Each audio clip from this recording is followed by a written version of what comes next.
Hello, people. We are Tottenham TV, back here to react to even more of your comments. So let's get straight into it. What we got first? There's a lot to react to. Zerbi had his first interview. We did winners and losers, and also a lot of fans had their say on whether Zerbi should be getting full control or not. First of all, Joshua Clotworthy says, "I hope I'm wrong, but I think Djed Spence might be a casualty of the Zerbi ball.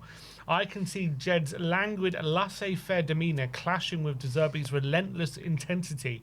Djed also likes to dwell on the ball, especially on the left, whereas outside of press baiting, De Zerbi appreciates fast-paced one- and two-touch football. Unfortunately, Djed also has a history of falling out with multiple managers, as does De Zerbi with nonchalant players.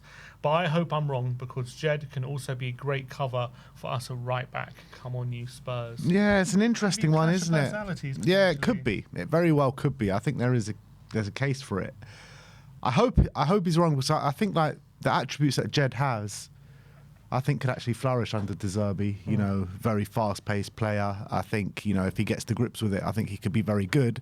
But I can see the clash of personalities there. Yeah, because I think Djed, when Ange was there, I think they got on quite well, because Ange isn't such an intense character, and once Djed got into the team, I think they meshed quite well. He just allowed Djed to get on with what he was doing, kind of thing. He wasn't that intense, like going in on him all the time. Whereas obviously Conte, he didn't mesh well with Conte, did he? Conte was very, maybe he was used as a scapegoat as a club signing, but they didn't get on. Spence was left out completely. And I think De Zerbi, he's such a kind of maybe a control freak, and he's such a kind of intense person that if Djed is hanging onto the ball too long, and always like trying his own kind of things on the pitch, could that rub De Zerbi up the wrong way? And would that, in turn, if De Zerbi's criticising him or maybe giving him too many instructions, will that start to rub Spence up the wrong way, I wonder? Yeah, the thing is, right, I think if Djed can kind of get those kind of things out of his game, I think he could flourish under De Zerbi. But something tells me that Djed and the micromanaging managers just are not going to see eye to eye. Because I feel like Djed is best when he isn't got too many instructions, when he basically has the license to get the ball in tight areas and wriggle out of dangerous situations where you think he might lose it, but he kind of backs himself to get out of those situations. Whereas if you're a manager who likes complete control over your team, like maybe apparently De Zerbi does, you won't want a player like that taking those kind of risks in those dangerous areas. Yeah, Ange was just basically a free-for-all, wasn't it? Yeah, he allowed him to just do it. Get into any space you want, make any run you want, you know what I mean? Anyone sees space, run into it. De Zerbi's not like that. Yeah, he's very, very controlled, so it'll be very interesting to see how that plays out. Night Flight says, "Honestly, Sim, if this was Ange, you'd be foaming in happiness. You never really had a negative to say about Ange, but anyone else watch out. I think he's talking about, I had some concerns about giving De Zerbi the keys to the club. Look, I think if it was Ange, I would also have those same concerns, because I don't think he's proven himself to be given the keys as well. Would you though? Yeah, 100%. You need. I think you only give a club of the size of Tottenham complete control to a manager if they're proven to be definitely at the top of their top class, world class managers. You're telling me at the parade where he said season 3 instead of season 2, you wouldn't have given him the keys at that point? No, I'm not going to give him the keys, but I wouldn't have sacked him. That's different. I would have carried on. I would have allowed him to keep building what he was doing. But I wouldn't have given him full control. We all know you would have done anything for Ange. We all know it. I would have done a lot for him, but I'm not saying I would have completely disagreed with it. And I don't disagree with giving it to De Zerbi. I'm just saying it's probably my point being, if you're a well-run club. Let's stop backtracking now. Just say it, Sim. Just say you would have given him the keys. We all know you would have. Well, I would have rather him have the keys than Enoch.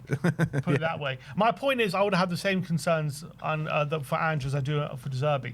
I never said I wouldn't give De Zerbi the full control. I probably would, because the other guys making the decisions are completely incompetent, and I don't trust them to do anything. So I'd much rather Zerbi has control. I'm just saying, in normal circumstances, I don't think I would give managers of the proven level of Zerbi or Ange at this time full control until they've proven that if you give them full control, then they know what to do with it. Put it that way.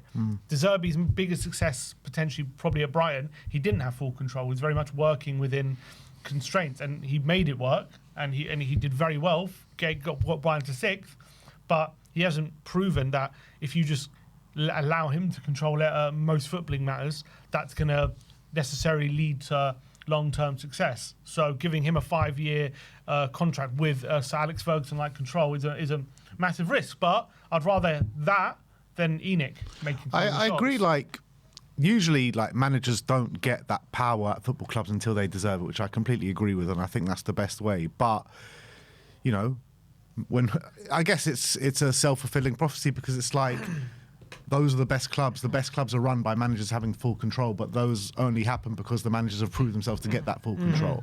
So you're looking at it and like, not many managers don't have the full control because they don't deserve it. That's the reality right now.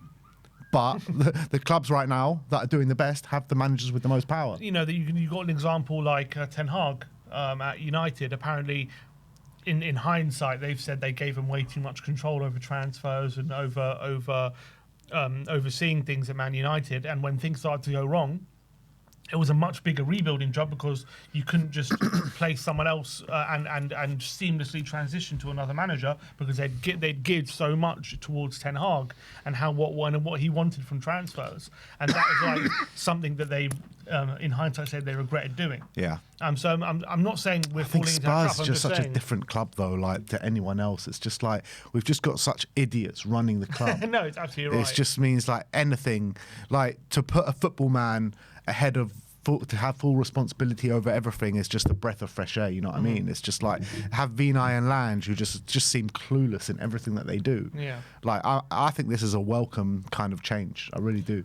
I think it's a better than the alternative, but I'm not sitting here saying, wow, that means we're onto a good thing now. You know what I mean? It just means it's better doing that than giving ENIC any sort of... But you got to say, like, since Daniel Levy has left the club, a few of the issues that we've wanted and addressed and wanted to see addressed as football club, those changes have been trying to be implemented, where we want the decision makers at the football club making the decisions. They've tried to do that. Obviously, they had to step in and sack Frank when time had come, and that was the right decision as well.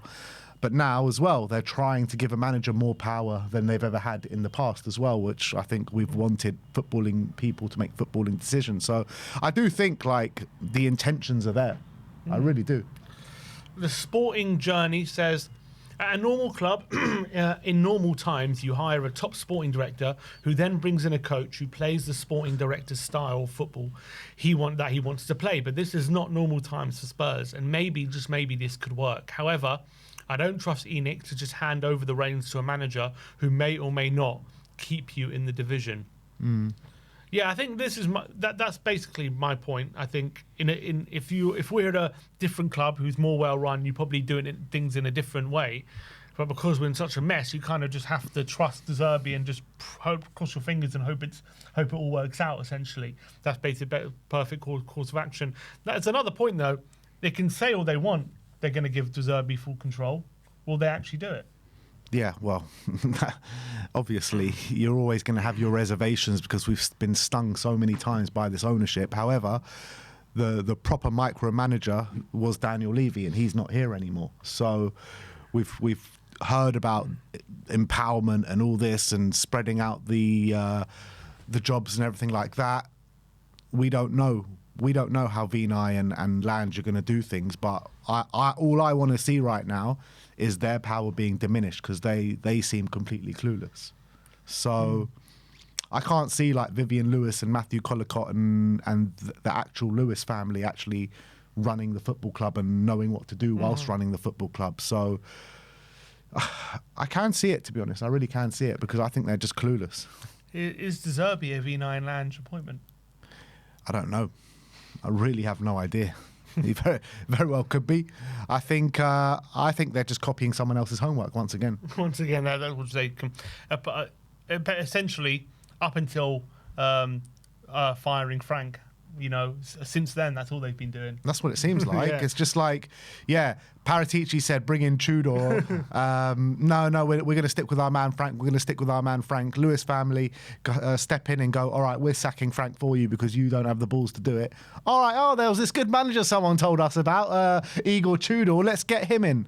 All right, he gets sacked after 7 games. And they're like, oh, who was that manager that Paratici wanted to bring in the summer when we brought in Frank? Oh, Zerbi, let's go get him. You know what? Zerbi doesn't work out. Gattuso just became available. Fonseca's there as well. Oh, God. Teb7426 says, having a coach of any level making football decisions is surely better than having Levy, Vinay, and Vinay making such calls. Well, Levy's gone, so it wouldn't be him, but... perhaps this pivot by Vinay alone has made the oil trader worth having at the club, finally devolving authority to the talent. If only Poch could have had this. Yeah, I mean, Poch needed this. Poch definitely deserved it. Yeah. Out of any manager that Spurs have had under the ENIC tenure, he's the one that deserved this. Definitely. And instead of getting this power, they said, see you later. We're going to put some plasters over wounds.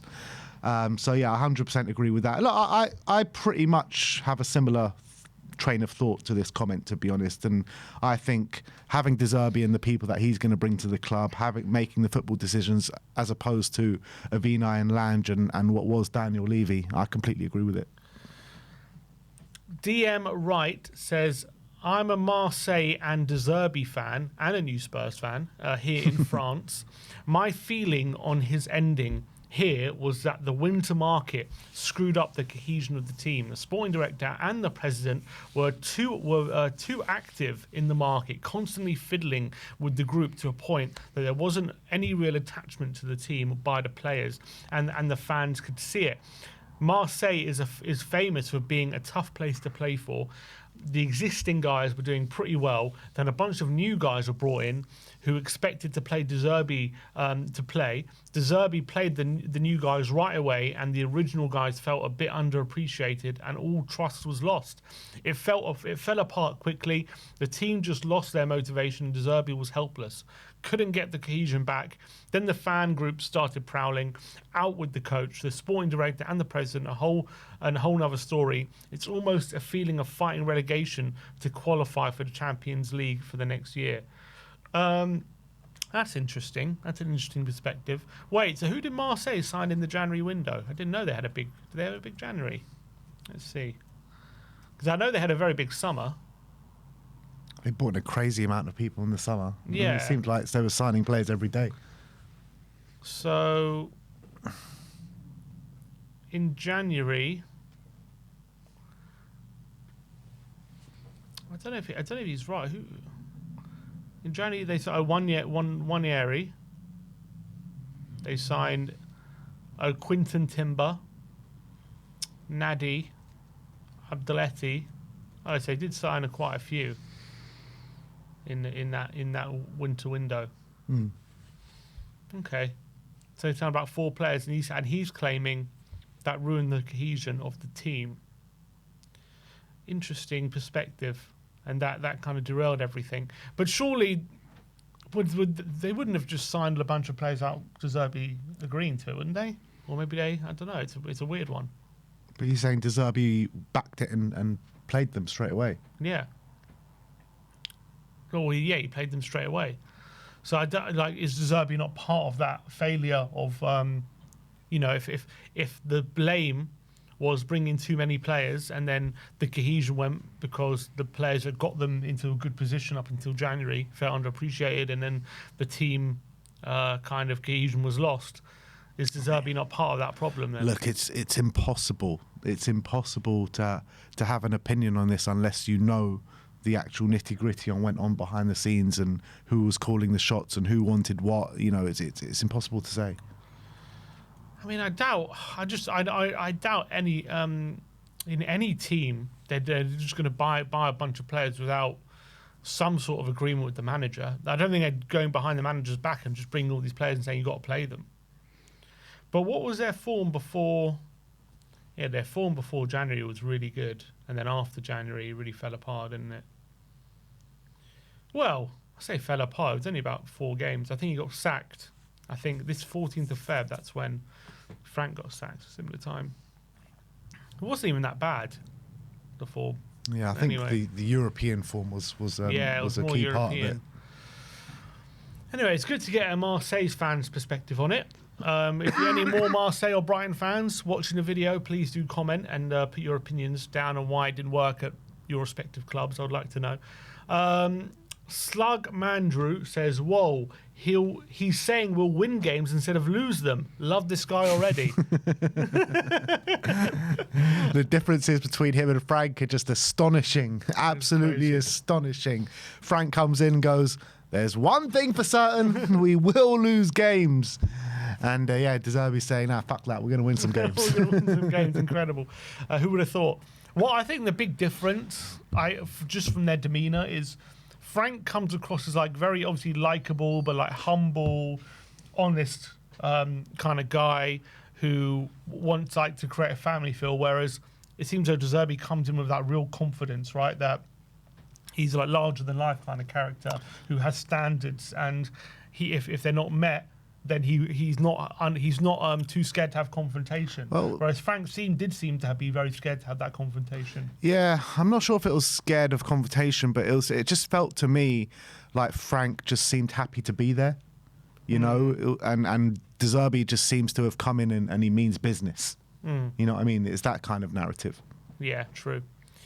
GBRT says, "I'm not saying it's fair to say that when I'm not sure it's fair to say that when a bigger thing comes along, he has his head turned in regards to De Zerbi. He was at Sassuolo for 3 years, which I think is perfectly reasonable. He only left Shakhtar due to the Russia invasion, and he didn't leave Brighton or Marseille due to having his head turned by a bigger club. So so that is a little unfair to put on him, I think." Yeah, I agree with that. I agree. I think there's a few, like I mentioned yesterday, I think there's a few unfair narratives going in on De Zerbi over the course of his career. I think people have highlighted, obviously, the way he left Brighton and the way he left Marseille and using it as a narrative over the course of his whole career, which hasn't really been the case. Obviously, there are different reasons why he left Marseille, which I'm not 100% sure on, and why he left Brighton, which I'm more clued up on. But this whole kind of narrative about him that he, you know, comes in and blows things up and gets his head turned easily, I just don't think is fair. Yeah, I think at the end of the day, it's not. I know he's had been in a few jobs. It's not like he's had a little amount of experience, but in a way, at the top level, there's not a massive sample size. The sample size is really Sassuolo, Shakhtar, Brighton, and Marseille, and only really Marseille he's left mid-season because he had a massive fallout or something happened. Brighton, it was more of he was unhappy, but it was more of a mutual termination kind of thing. They were like, okay, if you're unhappy, then we'll just go our separate ways. And then Shakhtar, there was a war. And Sassuolo, he did a brilliant job, and he was 3 years there. You know, that's not a bad thing. So I think there are definitely a lot of narratives, but I just think it's his personality that plays into those narratives. So you see his personality and how he is, and then you see just the facts. If you take out context of how long he's been in jobs, these narratives start to form, don't they? I guess we'll see at Tottenham how true it is, or whether he can find a home here. Exactly. Next up is Deadly Dizzle. Says, "I can't lie, lads. I'm never convinced by a manager until a few weeks into a I'm never convinced by a manager until a few weeks into a season, regardless of reputation. But this time, I'm adamant De Zerbi is exactly what we need. Someone that knows how to play good, attractive football in the modern game, has high expectations of his players and those above him, doesn't feel he's bigger than our club, and sees us as an opportunity to establish himself amongst the elite names. Yes, he's on big money, but would a manager happy with the small contract fill you with more confidence? Yes, he needs time to optimise us on the pitch, but in the short term, he knows the league enough to adapt us to get those points. Let's get behind the manager no matter what. I'm sure He'll be the tonic we need. At least backing your boys to succeed isn't as cowardly as hoping we get relegated so you can score a personal point. I'm sure he's directing that at someone, the Stellargites. No, but in terms of what he says here, this is an interesting point. He says he is on big money, but would a manager on a smaller contract fill you with more confidence? And that's a fair point. The fact that, I mean, you can look at it two ways. Either you could say if he was given like a 2-year deal or something and he agreed to that, that's him backing himself to be able to make a very quick impact and kind of backing himself to earn a new deal. Whereas if him demanding a longer deal, knowing that if he blows up at any point, he holds the leverage because there's going to be a massive payout. So you could look at it that way, but then again, you could look at it. He wants the trust of the management that he's going to be here for the long term and not just a short-term fix because they're in danger of relegation. Yeah, and but he does want a long-term project. It's also, and maybe that's also him holding leverage is good. Yeah, and exactly. That's what it's all about. It's an insurance policy for him because he knows, like, he's not dumb. He would have seen what's happened at Tottenham over the last 10 years. Mm-hmm. He would have seen big managers come in, not get what they need and not get the tools that they need to flourish in the job. So they can tell them, the board can tell him everything that they want, that they'll back him, they'll give him the tools, they'll do this. But the proof is always going to be in the pudding. And you know what? He's saying, like, you know what? Fine, I'm gonna take you on face value. I'm gonna come to your club, but you're gonna have to give me this long contract. And if you don't follow through on it, then you're ultimately gonna sack me and you're gonna have to give me this big payout. Mm-hmm. Maurice Richards 9696 says. Yeah, it says, well, if we go down, I'm looking forward to him working with our loanies who have now experience of low leagues and under 21s who will at least fight for their club rather than just be paid to kiss the badge. The Zerbi ball plus sprinkling Gray, Bergval, Tell, Vuskovic, Odebear, maybe Danso, then Madison and Decky for at least 6 months to prove fitness. And it looks pretty daunting for other championship sides to face. So I'm not going to get depressed about it anymore. What will be, but it will be okay in the end. It will be okay in the end. And I think it's a big thing. I think it's a massive thing for De Zerbi to come out straight from the bat and says, no matter what, I'm going to be here next season. I really do. Like, that has made me feel like a bit more okay. Look, obviously, I'm not okay with the prospect of relegation, but it makes me feel more okay with it. Like, if we go down, it makes me feel like, you know what, we'll be all right. We'll bounce straight back up. Yeah, at least we've got someone at the helm who we can kind of buy into and believe in. And with a manager, you need someone who could be the figurehead of a club and all the fans can believe has something special about them. And I think De Zerbi has a bit of that aura about him, in my opinion. So even if the worst was to happen and we were to go down, you just have that belief we'll go straight back up with someone like him in charge. Exactly. You're looking at like Vincent Kompany, you know? Like, I think probably when Vincent Kompany took the Burnley job, De Zerbi's much more further ahead than Kompany was at that stage. So I think Kompany, look how he smashed that league out with that Burnley side, making them play football, which they never thought they'd ever play. I think De Zerbi, if we go to the championship with Zerbi, I think it's going to be one hell of a season. It really will be. Let's hope we never have to witness it, though. Delisto says, when he says the history of Tottenham in that accent, I get flashbacks of 2 other Italians. Yeah, I think a lot of people were saying... mentioned that because he said it, the history of the Tottenham. Yeah. And God, they got Chiellini and Conte in your head when he says that. Yeah. Sends shivers down your spine. But let's hope he doesn't become a meme in a bad way for it. Look, like I said before, the proof is always going to be in the pudding with Roberto De Zerbi, and I'm fairly excited to see what he can do and everything. But I think it's important still to go into everything with your eyes wide open and. I'm not going to sit here and say De Zerbi is going to do this, De Zerbi's going to do that. I think let's just go into it with a bit of excitement, backing our team, backing our manager, and see where it takes us. That's the reality. All right. So those are your comments, people. Keep them coming. We've still got over a week until we get to see Tottenham play again, so a lot more of this type of content to come your way. But thank you, everyone, for joining us. Like, subscribe, and comment. And as always, come on, you Spurs.